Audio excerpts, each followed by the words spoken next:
প্রতিটি মানুষ আমার পরিবারের সদস্য। পরিবারের সদস্যদের সামনে আসলে রাজনৈতিক বক্তব্য মানায় না, পরিবারের সদস্যদের সাথে মনের ভাব প্রকাশ করতে হয়। আমি এখানে আমার মনের ভাব প্রকাশ করার জন্য আজকে এসেছি। আমি কিছুদিন আগে সোশ্যাল মিডিয়াতে একটা উক্তি দেখেছি, এই উক্তিটা বলে আমি আমার বক্তব্য শুরু করতে যাচ্ছি। সেখানে লেখা ছিল, যারা পানি দিয়ে গোসল করে তারা শুধু ভেজা কাপড় বদলায়, আর যারা ঘামে গোসল করে তারা ইতিহাস বদলায়। উপজেলার মানুষ এবার ভোটের ইতিহাস বদলে দেবে। কিসের ইতিহাস বদলাবে? বিগত 17 বছর যাবত যে অন্যায় ভাবে ভোট ডাকাতি করা হচ্ছে, সেই ভোট ডাকাতির ইতিহাস এবার বন্দর উপজেলার মানুষ বদলে দেবে। আপনারা কি এবার কোনো ভোট ডাকাতি হতে দিবেন? আপনারা আপনাদের সবকিছু দিয়ে ঝাঁপিয়ে পড়বেন। এই যে গণজোয়ার সৃষ্টি হয়েছে, সেই গণজোয়ার 8 তারিখ ভোট কেন্দ্রে গিয়ে পড়বে।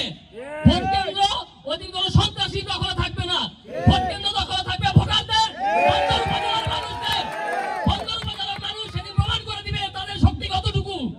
আর আমি প্রশাসনকে বলতে চাই, সম্মানিত ডিসি সাহেব, এসপি সাহেব, আপনাদের ক্ষমতা একজন ঝিঝকা সন্ত্রাসীর চেয়ে অনেক বেশি।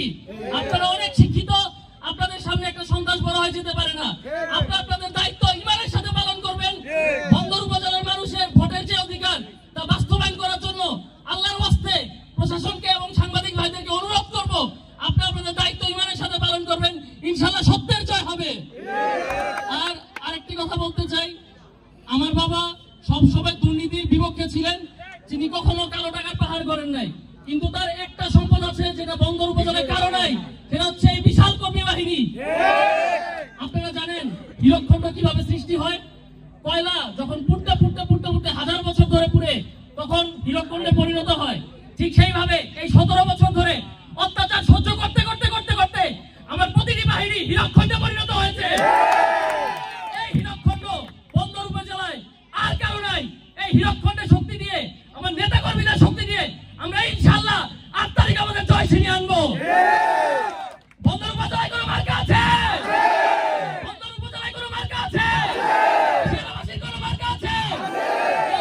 এই সেই মার্কা সবাই বলো 8 তারিখ বিজয় মালা। আসসালামু আলাইকুম। 8 তারিখ আপনারা নিজেরা ভোট দিবেন, আপনার প্রিয়জনদের ভোট কেন্দ্রে নিয়ে যাবেন। আপনারা 8 তারিখ রেজাল্ট না আসা পর্যন্ত বাসায় ফিরবেন।